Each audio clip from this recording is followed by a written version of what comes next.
Бројки со Наташа Мерсовска на Радио Слободна Македонија.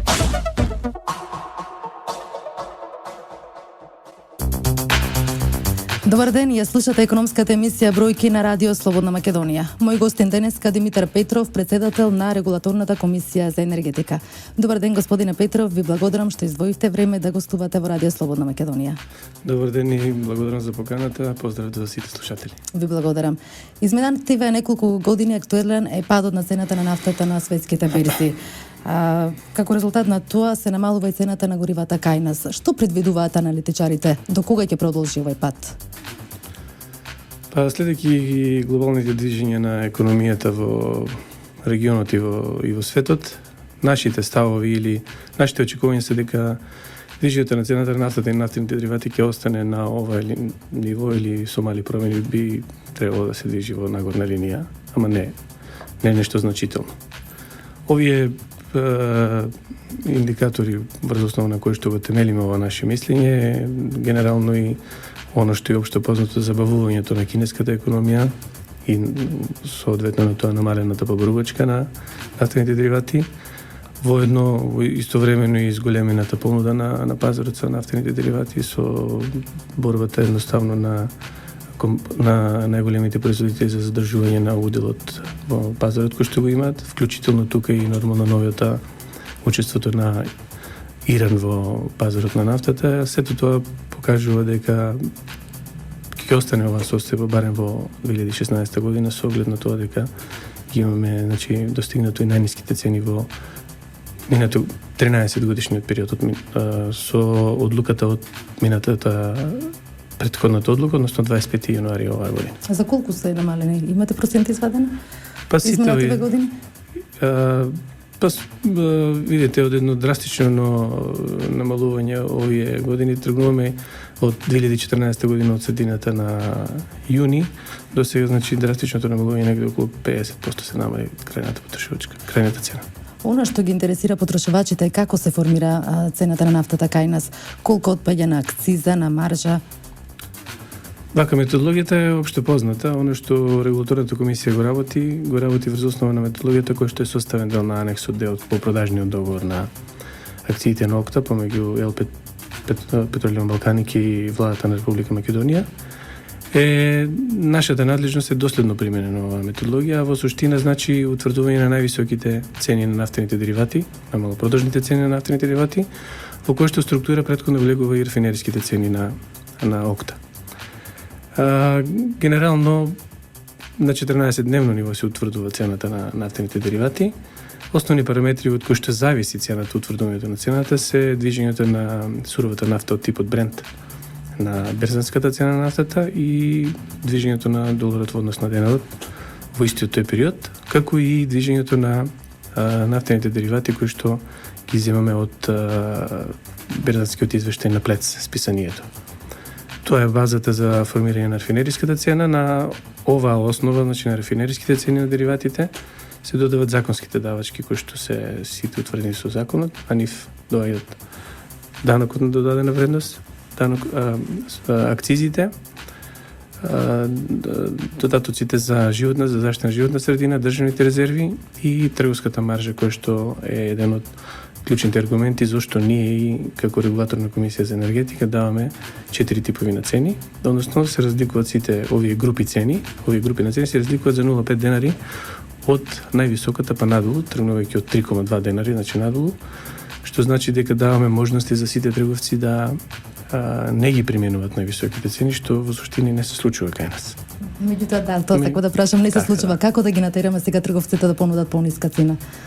Како што кажав, почнувајќи од ноември 2004 година, Регулаторната комисија за енергетика дава можности со тоа што утврдува, реков, групи на цени во кои што се разликуваат за маржата, а тоа е точно тој дел кој што го практикуваат трговците на големо.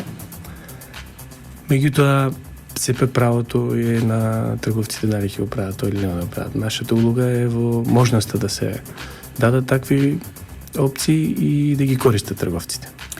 Во ваша надлежност е формирање на цената на електричната енергија. Еднаш годишно Евана, МЕПСО и Елем ви доставуваат пресметки за направените трошоци. Како се утврдува оваа цена?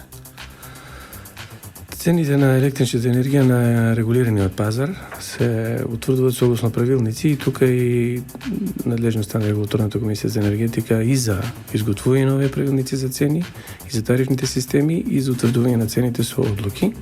Точно еднаш годишно согласно правилниците за цени, тоа се два правилника кои што ги користиме. Едниот е правилник за цени за тарифни потрошувачи од кој што се утврдува цената на елем за производителот и за снабдувачот, и другиот правилник е врз основа на кој што се утврдуваат цените за мрежните оператори на МЕПСО и Еверна Македонија за дистрибуција и за пренос. И вклучително и за МЕПСО уште една тарифа, тоа е како оператор на пазарот. Значи, постојат правилниците, овие два правилника, постојат тарифните системи, во нив објаснета и постапката, начинот на кој што се пополнува апликацијата и како се доставуваат барањата, регулираниот период, кај едните кај производителот и кај снабдувачот е 1 година регулиран период, кај мрежните оператори 3 години, и согласно овие правилници ние ја утврдуваме или ја контролираме еднаш годишно цената на електричната енергија и тарифите за пренос и за управување, како и за дистрибуција на електрична енергија. Овие правилници за цените, значи, во се го има вградена метода за регулиран максимален приход, кој што во суштина е генерално и метод кој што најмногу се користи во сите држави во Европската унија. И врз основа на утврдениот регулиран максимален приход еднаш годишно, користејќи ги тарифните системи, се обезбедува највисокиот, односно горната граница на приходот кој што регулаторната комисија за енергетика со одлука ја утврдува и има возможност на овие компании да го реализираат тоа. Со либерализацијата на пазарот на струја, големите потрошувачи можат да изберат од кој дистрибутер да се снабдуваат. Колку лиценци до сега имате издадено? Вкупно издадени лиценци за снабдување се 18. Истите можете да ги видите секогаш и на сајтот на регулаторната комисија за енергетика. Активни снабдувачи на пазарот се 6 и тие навистина се активни, учествуваат на пазарот и благодарение на нив можеме слободно да кажеме дека пазарот во Република Македонија со неколку течекори на либерализацијата навистина функционира, поготово ако го споредите со либерализираниот пазар за телекомуникацијските услуги, кај што имаме, да речеме, 3 оператори, а сепак сметаме дека таму е развиен пазарот, кај нас во секторот за електрична енергија, 6 снабдувачи овозможуваат, значи, перспектива со оглед на тоа дека има интереси за нови лиценци за снабдување, обезбедуваат перспектива за развој на пазарот за електрична енергија. Дали регулаторната комисија за енергетика е подготвена за целосна либерализација на пазарот на струја? И што ќе значи тоа за домаќинствата кои ќе треба сами да си одберат снабдувач?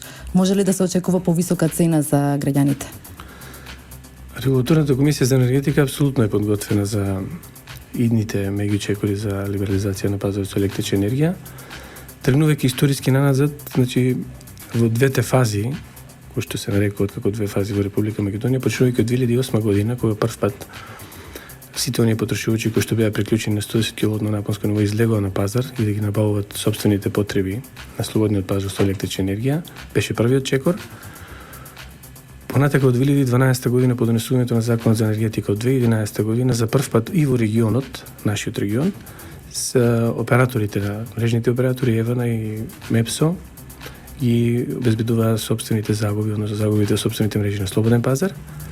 И чекорот од 2014 година, 1 април, кога 222 компании излегоа, согласно критериумите од законот и од правилата за пазар, излегоа за набавка на собствените потреби на електрична енергија на слободен пазар. Овој список од 222 се зголеми минатата година од 7 месец, значи 2015 година за уште 31 компанија.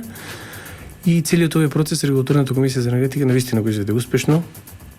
Направивме добри подготовки, работевме со компаниите кои што требаше да излезат на пазарот, поготово оние кои што имаа обврска да сето тоа да го прават и на сојавна набавка на тендери. И можеме да кажеме дека немаше некој битен проблем кој што можеме да би го спомнале во овој период, односно навистина сме задоволни за сето ова дека се спроведе успешно. Секако дека имаше поголеми потреби од подготовка на операторите, на пазарниот оператор, на МЕПСО, одигра клучна улога, исто така Ева на Македонија.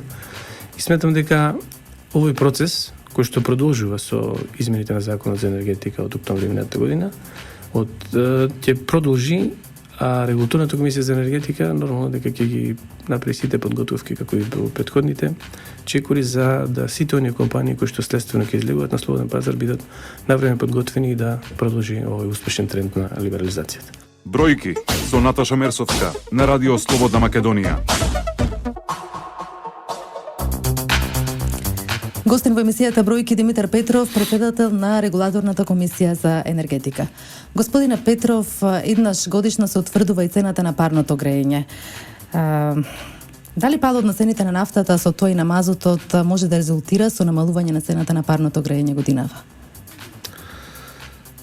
Така и како и останатите цени и цената на парното, односно на топлинската енергија се утврдува согласно правилник за цените топлинска енергија и се утврдува еднаш годишно. Начинот на кој што тоа го правиме согласно методологијата и согласно постапката пропишена во правилникот е подоставеното барање од компаниите кои што обаваат од овие дејности се утврдува цената. Начинот на утврдување е претходна контрола на годината која што поминала и предвидување за следната година, односно за следната грејна сезона. Дали ќе се намалува или ќе се покачува цената, навистина зависи во голема мера од користењето на горивото. Кај нас во изминатите 3 години 100% горивото кој што се користи е природниот газ и зависи, значи крената цена во голема мера од користењето, односно од цената на природниот газ. Тоа што цената на природниот газ, кој што пак зависи од движењето на цената на нафтата и нафтените деривати, е во надолна линија, е позитивен момент за евентуални очекувања за намалување на цената на топлинската енергија. Меѓутоа, начинот на кој што ние тоа го утврдуваме е прецизиран во правилникот, не нуди можности сега пред време да кажеме што би се случувало со наредната одлука. Односно, контролата по однос на цената и потрошеното гориво за минатата година влегуваат со корекциони фактори во пресметката за следната година и предвидувањата за наредната година цените за природниот газ, односно за горивото кој што се користи за производство на топлинската енергија. Така да неблагодарно е пред време да кажеме, меѓутоа тргнувајќи од тоа дека намалувањето на цените на нафтените деривати има свое влијание врз намалувањето на цената на природниот газ, кој што временски се разликува за 9 месеци, за очекување е дека ќе имаме простор за евентуално корекција на цената која што нема да оди во нагорна линија. Така, го споменавте правилникот, со донесениот правилник, исклучените граѓани од мрежата на парното грејење мора да плаќаат и покрај тоа што не ја користат услугата. Како да се смени ова? Вака, тоа е со друг правилник, не со правилникот за цени, значи правилникот за снабдување со топлинска енергија, односно за кој што се однесува за исклучените потрошувачи, таму во еден од тие членови е третиран, во повеќе членови, меѓутоа ова е прашање кое што навистина е актуелно во изминатиот период. Неговото актуализирање се должи на тоа што навистина да има граѓани кои што се незадоволни од давачката која што нарекуваме надоместок за фиксни трошоци.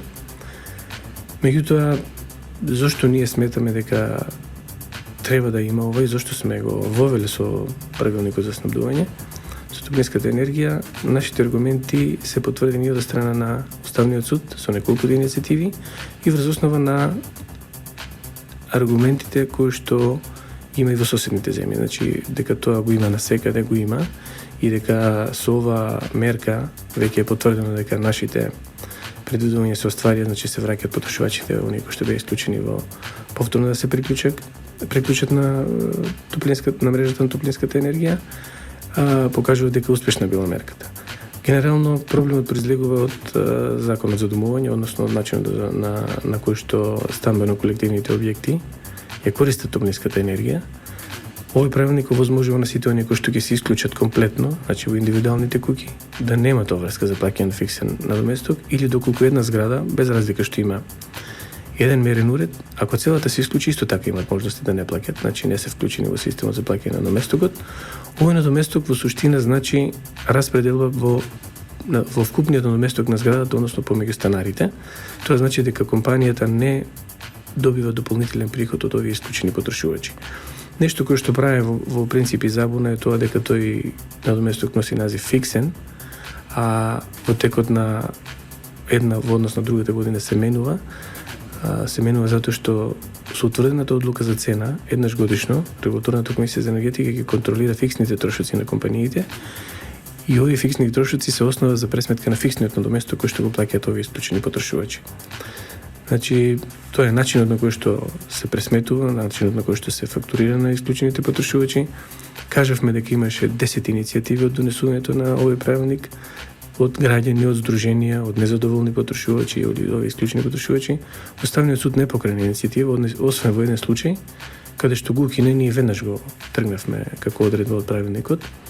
Тоа беше одредба со која што потрошувачот кој што сака да се исклучи имаше обврска да ги праша и соседите, односно куќниот совет на зградата. Со ова укинување на ова одредба, значи секој потрошувач дека има право да се исклучи, а обврската за плаќање на доместокот кој што партиципира во вкупниот доместок на зградата, односно ги обештетува останатите потрошувачи кои што живеат заедно во истиот влез или во истата зграда, останува со одредбите од сегашниот правилник. Радио во боја. Радио Слободна Македонија. Бројки со Наташа Мерсовска на Радио Слободна Македонија. Господине Петров, изминатиот период се инвестира и во обновливи извори. Дали иднината е во нив? Колку хидро и електроцентралите може да задоволат потребата од електрична енергија? Па вака, можеме слободно да се пофалиме со податоците од минатата година, значи завршно со 2015 година, дека навистина овој тренд на инвестиции во обновливите извори, поготово ако зборуваме за оние кои што користат повластена тарифа, е на задоволително ниво барем досега. Некои од тие бројки ќе покажат, ќе ви ги кажам дека се, например, кај малите хидроелектрани од 58 повластени производители со вкупен инсталиран капацитет од 57,95 мегавати и 34 мали хидроелектрани кои што се во фаза на градба и се очекува да бидат пуштени во периодот 2016-2017, чиј инсталиран капацитет е од 28,7 мегавати. Понатака вкупен инсталиран капацитет на 101 производители на обновливи извор фотоволтаици, значи од сончевата енергија, со вкупен инсталиран капацитет од 16,6 мегавати. Имаме еден ветерен парк, тоа е на собственост на Елем, со инсталиран капацитет и пуштен во погон од 36,8 мегавати и останува централата да се зголеми со капацитет од 13,2 во 2016 година, се надам дека ќе биде пуштена во потреба. Имаме две електрани на биогаз со вкупен инсталиран капацитет од 3,9 мегавати, кои што се вклучени во системот, и една која што се очекува да биде пуштена во 2016 година на мощност од 3 мегавати. Две термоелектрани на биомаса, за кои што имаме издадено привремени решение за градба со вкупен капацитет од 1,4 мегават, и тие се во фаза на градба и се очекува, согласно издадените решенија, да бидат пуштени во употреба или на мрежа во 2016 и 2017 година. Овој вкупен капацитет од вкупна бројка од 162 електроцентрали со инсталиран капацитет од околу 115 мегавати покажува дека во права насока се движи градбата и се зголемува интересот за инвестиција во обновливите извори, кое што нешто е предвидено и во стратегијата за енергетика на Република Македонија до 2035 година и поготово во стратегијата за развој на обновливите извори за енергетска ефикасност до 2020 година.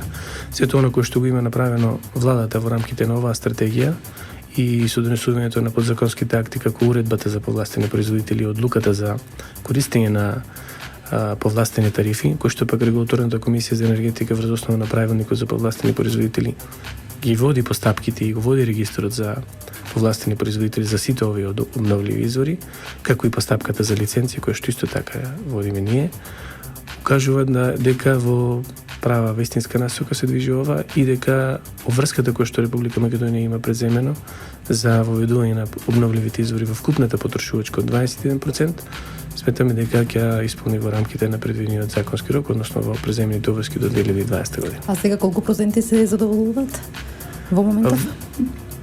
Како количина од вкупната енергија, мислам дека опипливо е да се направи споредбата дека 2015 година вкупно произведена е околу 263 гигават часи, кое нешто е за 3 пати зголемено во однос на 2014 година, кога биле 80, околу 80-81. Тој процент е незначителен по однос на ова, меѓутоа порастот на инвестициите во овој дел остава простор за да сметаме дека ќе биде перспектива како и во сите останати земји. Колку гасификацијата може да намали потребата од електрична енергија и со тоа да им донесе заштеди на граѓаните? Па вака, гасифицијата е процес кој што е навистина потребен, реално третиран од страна на владата на Република Македонија. Ние во делот на гасификацијата како регулатор на Комисија за енергетика исто така сме вклучени откога ќе се изгради гасификационна мрежа и нормално согласно нашите надлежности да утврдуваме цени, издаваме лиценци и така натака. Она што досега го имаме направено се неколку дистрибутивни системи, тоа е Тирсот, Куманово газ и Стурмица газ. Тоа се дистрибутивните мрежи. Навистина се уште не се на некој ниво застапени за да може да кажеме колку би презеле како дел од вкупната потрошувачка на енергијата.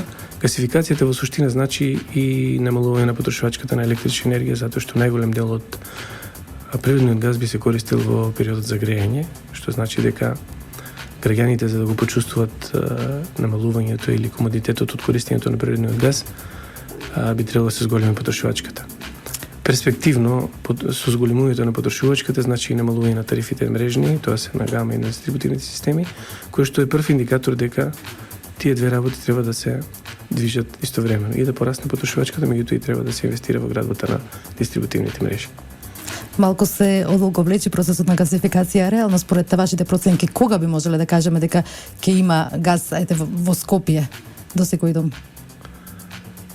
Вака, мислам дека минатата година ние не сме вклучени во процесот, меѓутоа владата распише тендер и се поништи, уште нема завршница. да. Не знам докаде е со изборот на дистрибутивен систем оператор за градот Скопје. Тоа сето тоа е во рамките на стратегијата. Мислам дека навремено се почнати процедурите. Секош би било добро да дојде на градбата на дистрибутивната мрежа која што ќе ги опфати поготово по големите центри, значи точно е дека би требало најпред во Скопје затоа што тука е сконцентрирана неголемата потрошувачка на енергијата во делот на зимскиот период, значи користењето на електричната енергија, и тоа би значило гасификацијата во крайна линија би значило релаксирање на електроенергетскиот систем затоа што не така е димензиониран за да може да користи и да го следи порастот на потрошувачката, поготово периодот преку зимата. Мислам дека се доволно внимание посветено од страна на владата за делот на градбата. Фокусирани се на делот на продолжување на гасификационната мрежа, тоа е преносната гасификационна мрежа, сега со делницата према откачува се према Штип и со распишениот тендер за делниците према Гости Варитетово. Паралелно со тоа се терат и овие активности во делот на објавување на тендери за заинтересирани страни за градбата за дистрибутивната мрежа. Ние како регулатор на Комисија за енергетика сме подготвени во делот на подзаконските акти за евентуално и од почетокот на градбата на дистрибутивни системи, па и по завршувањето на нивната за утврдување на цена и за издавање на лиценци за обавување на дејноста. Моето последно прашање до вас, господине Петров, е кои ќе бидат предизвиците на регулаторната Комисија за енергетика планирани за оваа година? Па оваа година секојаш имаме некои нови дополнителни предизвици и ангажмани. Нешто кое што првично сме фокусирани е практична примена на правилникот за мониторинг, кој што го донесовме минатата година и кој што е значи зголемување на нашите надлежности со Законот за енергетика. Истиот е значи поголемо прибирање на податоци од сите компании, мониторирање на нив, па и вклучена и активноста посета на лице место и на терен. Една од тие предизвици е тоа, меѓутоа добивме една нова надлежност сега од јануари оваа година и навистина се потребни поголеми подготовки во делот на новите надлежности за регулирање на водните услуги со Законот за водни услуги. Регулаторната Комисија за енергетика доби нова надлежност, која што би требало да почне од септември оваа година, со оглед на тоа дека законот се отложи на примена од 1 септември 2016 година. Што би значило тоа, дека вие ќе регулирате цената на водата? Да. Слично на оно што го правиме за енергетските компании, за енергетските услуги, за цените и за тарифите, ќе го правиме и за водоводните предпријатија, за јавните комунални предпријатија, за производителите на сурова вода, ќе ги пресметуваме тарифите и ќе подготвиме легислатива, значи подзаконски акти, правилници, методологија за пресметка на цените, подготовка на компаниите за начинот на кој што ќе биде организирано ова, за постапките како што ќе бидат потребни да се спроведат за да се утврдат цените. Сето тоа е предефинирано во Законот за водни услуги и имаше и измена во Законот за енергетика на која што е усогласено со овој нов закон за да може регулаторната комисија да се подготви и да ги подготви компаниите да се вклучи во овој процес. Рековте дека се разгледува методологијата. Може ли да очекуваме овде некое поевтинување или намалување на водата од септември? Многу е рано да кажеме било што, поготово што е нова надлежност, нова дејност, не би можеле да кажеме. Секоја компанија, значи со оглед на тоа дека имаме искуство во овој дел во енергетиката, секоја компанија ќе биде засебно утврдувана со посебно барање. Секој дека остануваат надлежностите за советите, градските совети да потврдуваат нашата одлука соодветно на барањето на јавните комунални предпријатија за водните услуги, меѓутоа во крајна линија дадена е надлежност на регулаторната комисија за енергетика и во една таква ситуација сепак да донесе одлука и без разлика дали ќе ја прифати или не советот на градот. Господине Петров, јас ви благодарам што бевте гостин во емисијата Бројки на Радио Слободна Македонија. Ви благодарам и јас. Бројки со Наташа Мерсовска на Радио Слободна Македонија.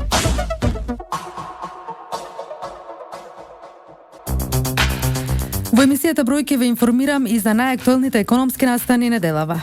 Банките, извршителите и бизнисмените ќе можат во секој момент да имаат увид во состојбата на имотот за кој се заинтересирани. Катастарот со нова услуга за нив, кој треба да ја зголеми правната сигурност, односно ќе се оневозможат било какви манипулации со имотот. Во голема мера ќе придонеса за сигурноста на имотот на граѓаните, на фирмите, на компаниите и така натаму. Првата Watchdog апликацијата едноставно од првиот момент кога извршителот би почнал една постапка за извршување, ќе може да ги следи сите промени. Ова ќе оневозможи било какви манипулации со таа недвижност од една страна, но од друга страна ќе избегне одредени трошоци кои што би можеле да настанат во постапката на извршувањето, доколку навреме не би имале некаква информација точна. Овој систем според директорот на катастарот веќе од корист на поголем број домашни фирми. Тие сега лесно доаѓаат до податок дали некој стан е под хипотека или има чисти документи пред истиот да биде ставен на продажба или извршување. Знаеме дека банките се големи, ги даваат хипотеките најчесто се даваат во залог се остава недвижен имот, кој што недвижен имотите како е битен за банките за истиот да не претрпи оштетување, намалување на вредност и така натаму, за се со цел ако дојде до не дај Боже реализација на тој имот да се добие она полна вредност. Истото се однесува извршителите. Над 90 милиони евра инвестиции и 3600 нови вработувања се најавени од стартот на оваа година. Ако 2015-та беше успешна, очекувањата се дека 2016-та ќе биде уште подобра на инвестициски план. На работниот состанок на лидерот на ВМРО ДПМН Никола Груевски со економските министри констатирано е дека за 40 дена конкретизирани се 9 инвестиции. 2015 година преку странските инвестиции се вработија 6700 лица во Република Македонија, што е многу значајна бројка. Тоа се 6700 луѓе кои што немале работа и добиле работа. 6700 семејства во само една година, 2015, имаат остварено вработување, имаат редовна плата, екзистенција и иднина. Странските инвестиции донесоа работа и за домашните компании. Според вице-премиерот Пешевски, околу 500 фирми од Македонија се вклучени во синџирот на производство како добавувачи. 30 до 40% ќе се зголемува секоја година соработката со зоните и со големи странски инвестиции. Тоа ќе биде и за вработувањата, и за извозот, и за конкурентноста на македонската економија од огромно значење. И тука мислам дека добро тераме. Бесплатните проекти за изградба на куќи досега имаат околу 9000 преземања од веб страницата на Министерството за транспорт. Заради големиот интерес за мерката со која се заштедуваат и до 2000 евра, министерот Мисајловски најави дека ќе распише повик за проектирање на уште 6 нови модели на куќи неделава. Распишеме повик за оние што досега не бе опфатени. Односно распишуваме за 50, 70, 90, 110, 130 и 200 метри квадратни. Утре ќе го распишам повикот за идено решение. Ќе трае 35 дена минимум согласно законот и секој оној што има интерес, проектантските куќи, архитектонските куќи исто така да можат да го погледнат овој повик, да имаме што повеќе различни видови и подобри изгледи на типски куќи. Приватниот сектор вработил на 12.000 луѓе преку мерките од Македонија вработува. Заменик министерот за труд Диме Спасов ги повикува стопанствениците да ги искористат можностите кои ги нуди проектот. Порени вкупно 675 работни места само во оваа општина, тоа е голема бројка на работни места. Вкупно 220 приватни компании, приватни субјекти ги искористиле поволностите од оваа општина. Меѓу мерките за потекнување на вработувањата се и грантовите за нови работни места. Микро и малите предпријатија, кои сакаат да го прошират бизнисот, може да добијат по 92.000 денари државна помош за вработено лице. Ќе заштедат трошоци за ангажман во поглед на опремата и материјалите и тие заштедени средства ќе може да ги употребат потоа алтернативно за плати на лицата кои што ќе ги ангажираат во работен однос. Искуствено гледано, оваа мерка има навистина добри ефекти, затоа што над 90% од лицата кои што биле ангажирани во работен однос како резултат на владината поддршка во оваа програма и по истекот на една година во која што работодавачот е обврзан да ги држи на работа, останале трајно да работат во рамките на компаниите. Распределени 3 милиони евра за 28 проекти за развој на планските региони. Најмногу пари, околу 500.000 евра, или 17,3% се наменети за најмалку развиениот, североисточен регион, а најмалку нешто над 7% доби најразвиениот, Скопскиот регион. Најголем дел од парите се наменети за инфраструктурни проекти.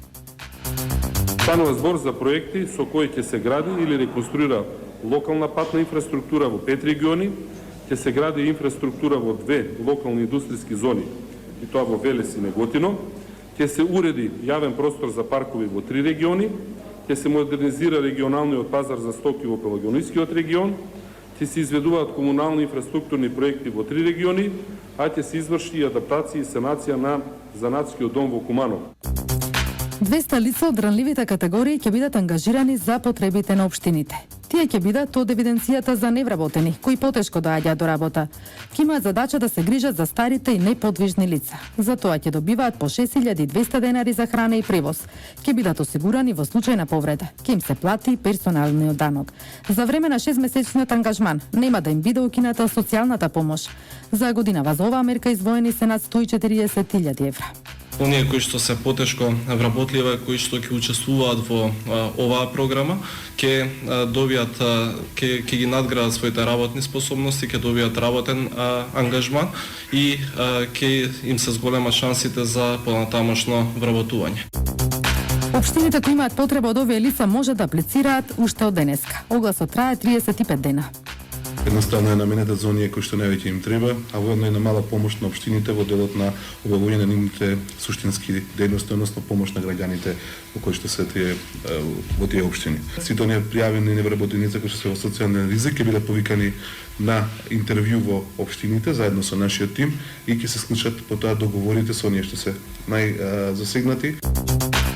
Овде завршува емисијата Бројки во продукција на Радио Слободна Македонија. Денеска 11 февруари. Помен уредник и водител Наташа Мерсовска и Далибор Зафировски техничка реализација. За музиката задолжен е Иван Бечковиќ. Јас ви посакувам убав ден. Бројки со Наташа Мерсовска на Радио Слободна Македонија.